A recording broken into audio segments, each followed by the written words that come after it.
Enfin, je donne la parole à Monsieur Jean-Claude Noué. Merci, Monsieur le Président. Merci à vous-même. Merci aux membres de cette commission de se pencher sur ce problème cruel. Je vais commencer par quelques mots de présentation de la Fondation Droit Animal, Éthique et Sciences, qui n'est pas très connue parce qu'elle n'est pas une association qui mène des actions de terrain. Nous travaillons sur des textes pour préparer des textes législatifs, pour présenter des propositions d'amendements ou des propositions de textes, mais nous ne conduisons pas d'action sur le terrain. D'où une espèce de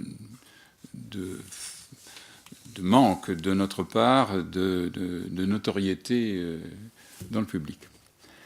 D'où vient cette fondation Droit Animal, Éthique et Sciences? Je voudrais rappeler un peu son historique pour que vous compreniez ce que nous faisons et pourquoi. Nous avons fondé la LFDA en sigle en 1977 avec Alfred Kassler, prix Nobel, Philippe Diollet, qui était écrivain explorateur, Rémi Chauvin, qui était professeur d'éthologie à la Sorbonne, et moi-même, qui était professeur à la faculté de médecine. Et autour de nous, nous avons rassemblé plusieurs personnalités scientifiques, juridiques, philosophiques, littéraires, pour mettre nos compétences au service de la cause animale. En première action importante, nous avons été en 1978 co-rédacteurs de la Déclaration universelle des droits de l'animal qui a été proclamée solennellement à l'UNESCO, dont l'article 3 disait « Si la mise à mort d'un animal est nécessaire, elle doit être instantanée, indolore et non génératrice d'angoisse ». En 1985, la LFDA a obtenu le premier règlement européen imposant l'étiquetage du mode d'élevage des poules sur les boîtes d'œufs.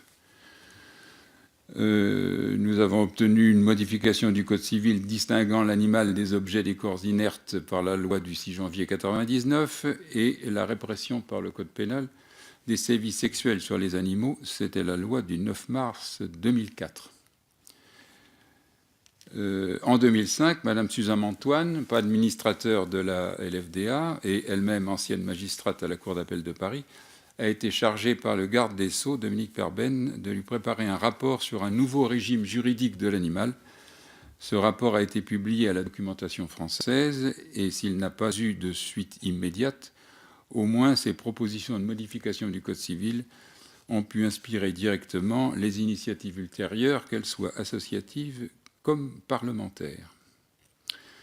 Sous les présidences successives de Rémi Chauvin, d'Alfred Kassler, d'Étienne Wolff, d'Albert Brunois, membre de l'Institut, et de moi-même, et depuis 2012, sous la présidence de Louis Schweitzer, commissaire général à l'investissement, la LFDA a publié plusieurs ouvrages, dont en 1980 Le Grand Massacre, chez Fayard, la première analyse critique de l'élevage industriel, et nous avons organisé au moins 11 ou 12 colloques successivement à l'Institut de France, au Collège de France, à l'Université Pierre et Marie Curie.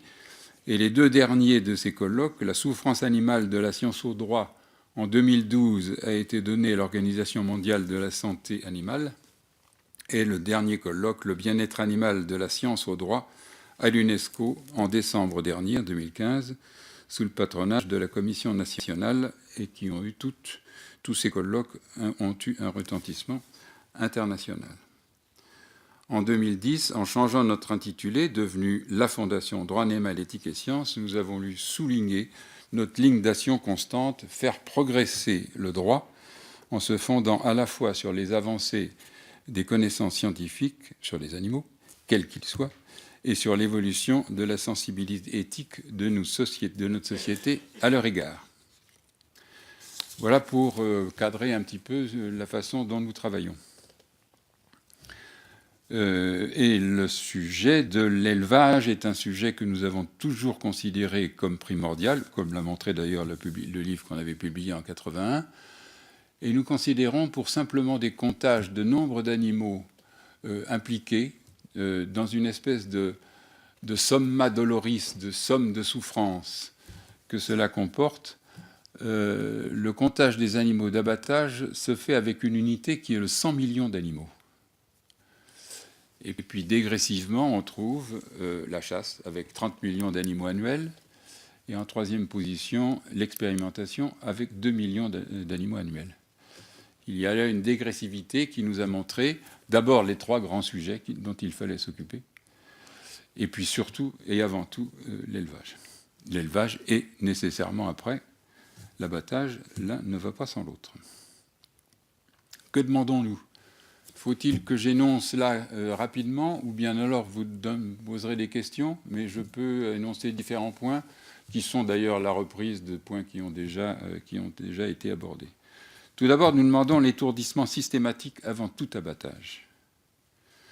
L'absence d'étourdissement est contradictoire avec les prescriptions générales du règlement. Les dérogations qui la permettent ne respectent en rien le caractère sensible de l'animal, à qui ne sont épargnés ni douleur, ni souffrance, ni angoisse. Ces absences d'étourdissement sont accordées par dérogation à plus de la moitié des abattoirs en France. Et en contre-coup, elles rendent impossible pour le consommateur un choix en toute connaissance de cause. Et à défaut de suppression des dérogations, nous demandons, lors d'un abattage sans étourdissement préalable, qu'au moins soit pratiqué un étourdissement post-jugulation immédiat. Les images des abattoirs d'Alès, de Vigan, de Mauléon et ceux qui ont été montrés aujourd'hui à la télévision, de Pézenas et du Mercantour, montrent des actes de maltraitance et de cruauté caractérisés et inadmissibles. Et on peut se demander si le personnel est vraiment conscient des peines qu'il encourt. Nous demandons que des véritables mesures dissuasives soient mises en place. Cela doit passer par un durcissement des peines. Monsieur le Président, vous avez fait allusion à l'amendement. C'est un excellent point que maintenant soit prévu 7 500 € d'amende et 2 années d'emprisonnement. Mais nous demandons que ces mesures dissuasives aillent au-delà de ce domaine qui a été étendu aux abattoirs.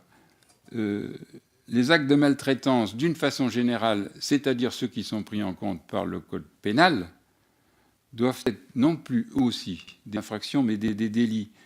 Et on est obligé de remarquer que dans l'état actuel, et même si ça ne va pas jusqu'à ce degré délictuel, les peines en cas de cruauté, c'est l'article 521, sont inférieures aux peines prévues en cas de vol.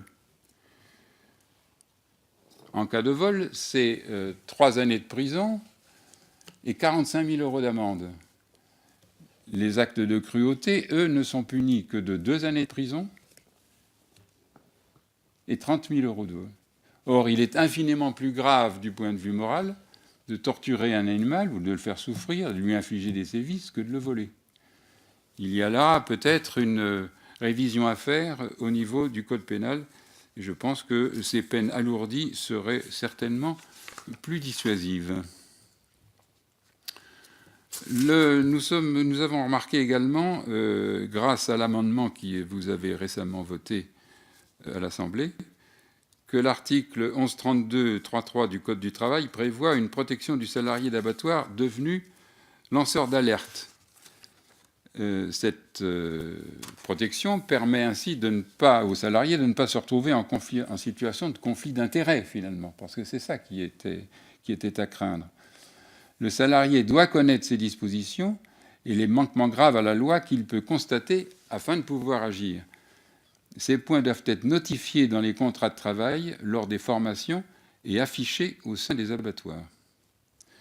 Formation, justement, je viens de dire le terme. Les formations dispensées au personnel opérateur comme aux responsables protection animale sont insuffisantes.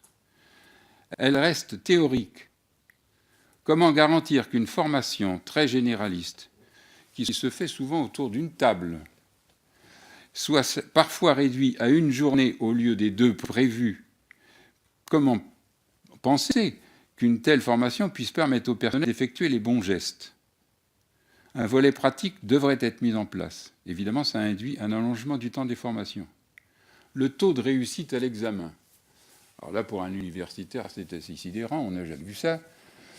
Vous me direz que ce n'est pas du niveau universitaire, d'accord, mais enfin, des examens auxquels on réussit à 99%, c'est tout à fait exceptionnel. Or, l'accès Internet est autorisé pour répondre aux questions. Autrement dit, il n'est même pas la peine de faire une formation si les réponses sont données simplement en consultant Internet. Et de plus, le système de notation est fixé par instruction ministérielle. Et par ailleurs, une partie du personnel d'abattoir ne parle pas couramment le français. Pour ces raisons, il semble vraiment difficile d'affirmer que la formation et son évaluation peuvent suffire pour former correctement le personnel. Par ailleurs, c'est peut-être le moment d'en parler, la France est le dernier, un abatteur, le 4e abatteur d'équins en France, en Europe, pardon. Il est à regretter que ces animaux soient traités comme des bovins, alors qu'ils sont foncièrement différents des bovins d'un point de vue aussi bien morphologique que comportemental. Le responsable de la protection, le responsable dit protection animale, qui est prévu par le règlement, devrait être présent dans tous les abattoirs, ce que ne prévoit pas le règlement. C'est le règlement européen qui dit qu'au-dessous d'un certain nombre d'animaux abattus, la présence d'un responsable de protection animale n'est pas nécessaire. Pourtant, le responsable de protection animale doit pouvoir jouer un rôle central dans tous les abattoirs. Et il devrait même être en action, en interaction constante avec le personnel placé sous sa responsabilité. Ces missions devraient être précisées et surtout un statut particulier devrait être réservé afin qu'il puisse prendre toutes les dispositions nécessaires pour faire respecter toutes les dispositions qui visent à l'absence de souffrance chez l'animal.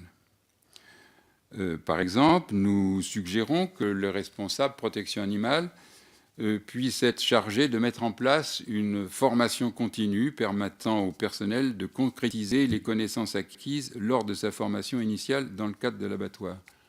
Je parle des connaissances et il me revient une réflexion à vous faire à propos de l'examen, à propos de la formation des responsables ou comme des opérateurs. L'examen se passe à l'issue même de la formation, c'est-à-dire dans la foulée. C'est le bon moyen pour que la mémorisation ne soit pas faite. L'examen qui suit immédiatement un enseignement n'a aucun effet quant à la sécurité que ça apporte sur la mémorisation de ce qui est enseigné.